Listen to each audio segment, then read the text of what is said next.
Oh, merci Seigneur pour ta grâce. Merci Seigneur pour ta fidélité. Merci Seigneur pour ta présence ce matin.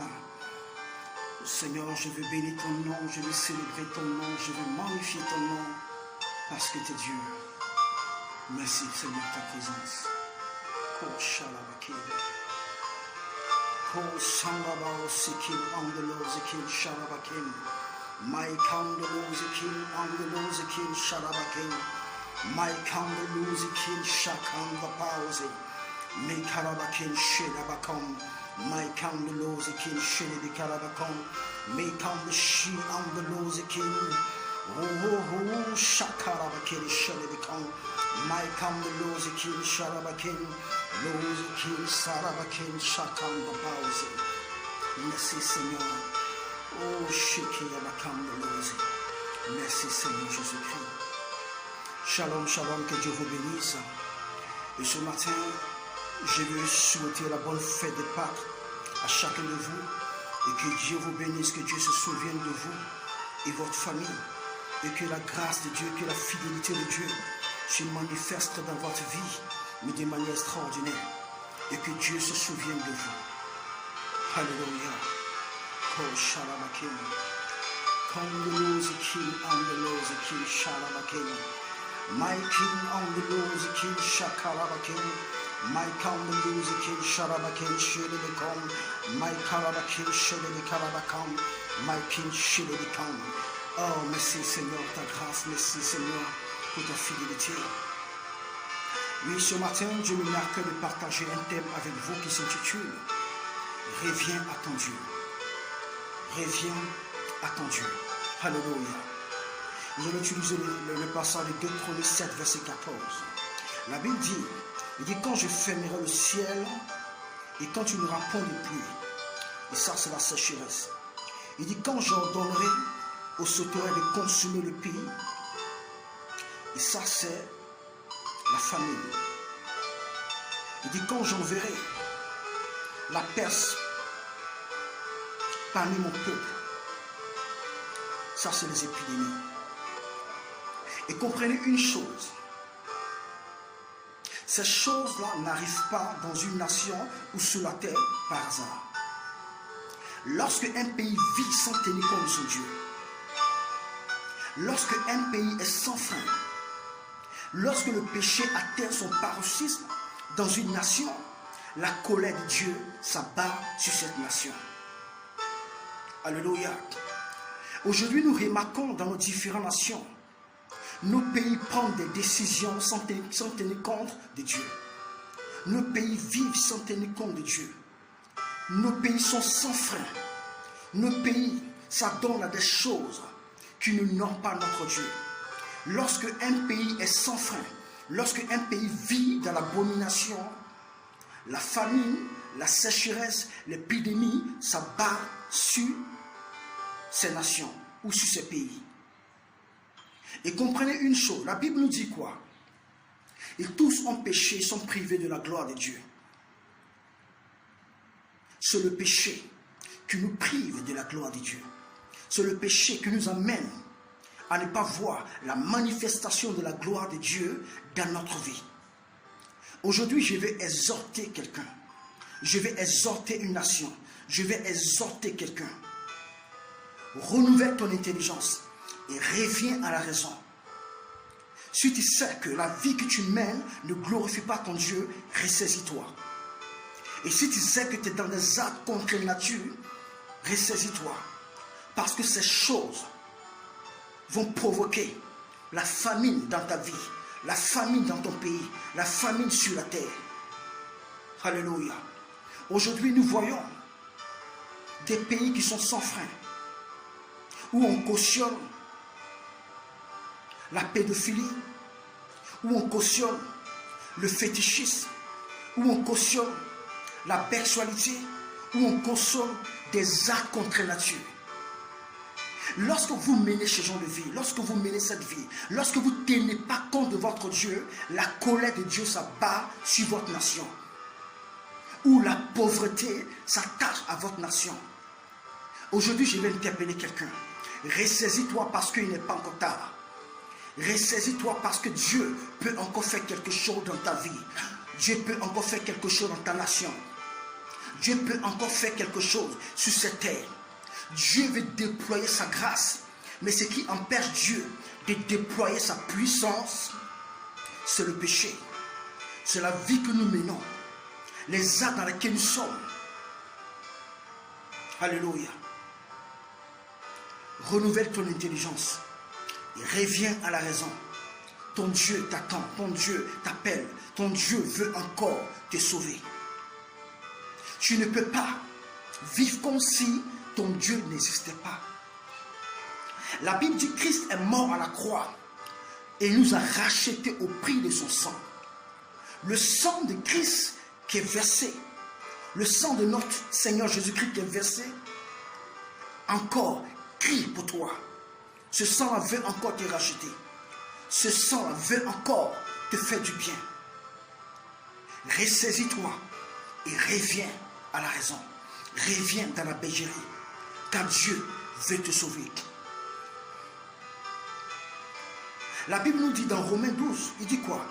Ne vous conformez pas au siècle présent, mais soyez transformés par le renouvellement de l'intelligence, afin de discerner quelle est la volonté de Dieu, ce qui est bon, agréable et parfait. Chaque pas que je pose, je dois me poser la question, est-ce que ça plaît à Dieu? Chaque action que je pose, je dois renouveler mon intelligence, me poser la question, est-ce que ça plaît à Dieu? Lorsque je pose des actes et que je ne tiens pas compte de mon Dieu, j'assume les conséquences. Alléluia. Ne vous conformez pas à ce siècle.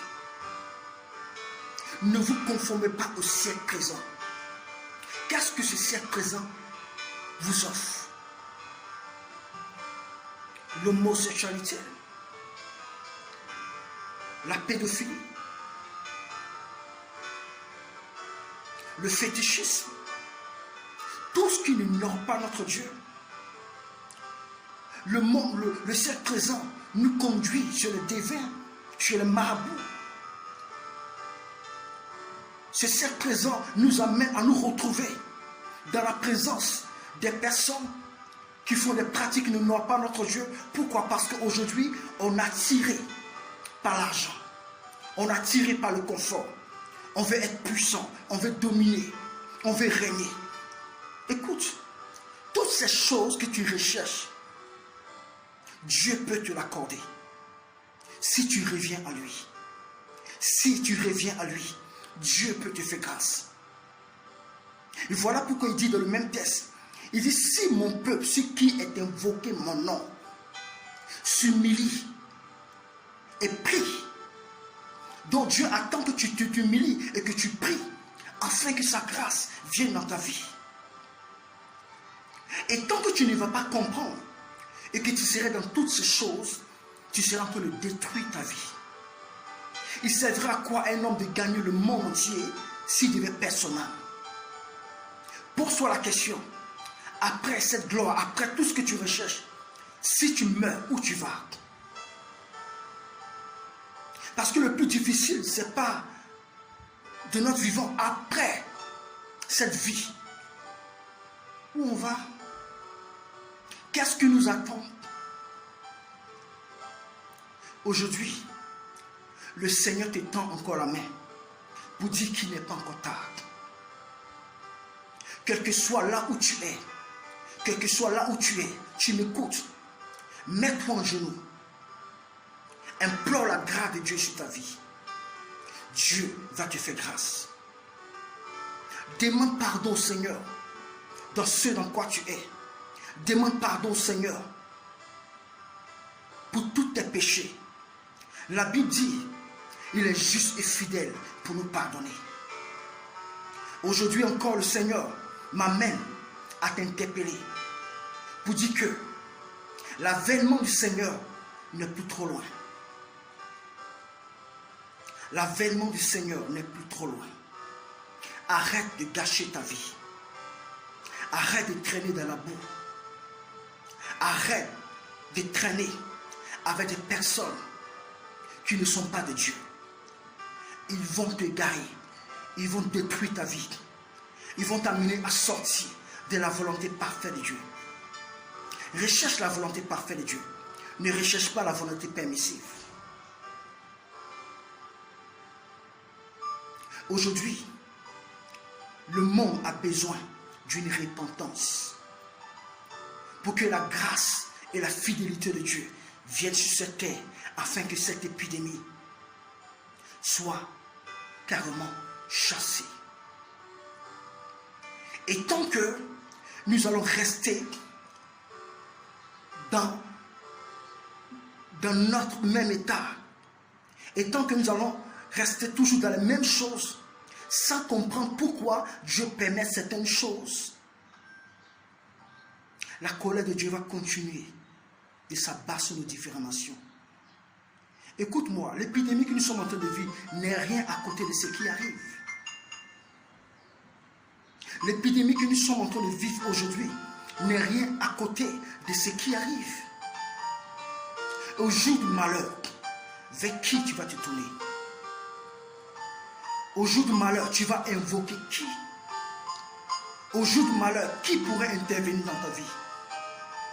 Et voilà pourquoi je viens t'interpeller. Pour dire qu'il n'est pas encore tard. Ton Dieu veut encore te sauver.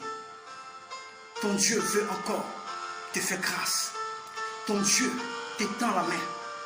Saisis cette main et reviens à lui. Et tu vas vivre ce qui était humainement impossible. Parce qu'en réalité, ce que ces dévins, ces marabouts, ces féticheurs te proposent, en réalité, Dieu l'a déjà réservé pour toi. Ne te laisse pas distraire par quoi que ce soit. Ne rentre pas dans quoi que ce soit. Parce que tu vas passer à côté. Et tu vas passer à côté de ta destinée. Dieu t'a prédestiné aux grandes choses. Dieu veut faire quelque chose avec toi. Dieu veut se déployer avec toi. Je vais te bénir, je vais t'imposer sur certains hommes. Je veux que tu règnes, mais avec lui. Le règne des hommes est éphémère. Le règne que les féticheurs, les marabouts peuvent t'accorder est éphémère. Le règne que les mystiques te proposent est éphémère. Le règne qu'on te propose en échange avec ta vie. Quand tu acceptes ce règne, tu vends ton âme. Ressaisis-toi et reviens à la raison. Car ton Dieu veut te faire grâce. Ton Dieu t'étend encore la main aujourd'hui. Que Dieu se souvienne de toi. Que la grâce, que la fidélité de Dieu se manifeste dans ta vie. Et que la gloire de Dieu se déploie dans ta vie. Et que la flamme qui était éteinte en toi se rallume. Que Dieu te bénisse et que Dieu se souvienne de toi. Il n'est pas encore tard. C'est le moment. Voilà pourquoi le Seigneur m'amène t'interpeller. Que tu peux encore revenir à lui. Tu peux encore revenir à lui. Que Dieu vous bénisse.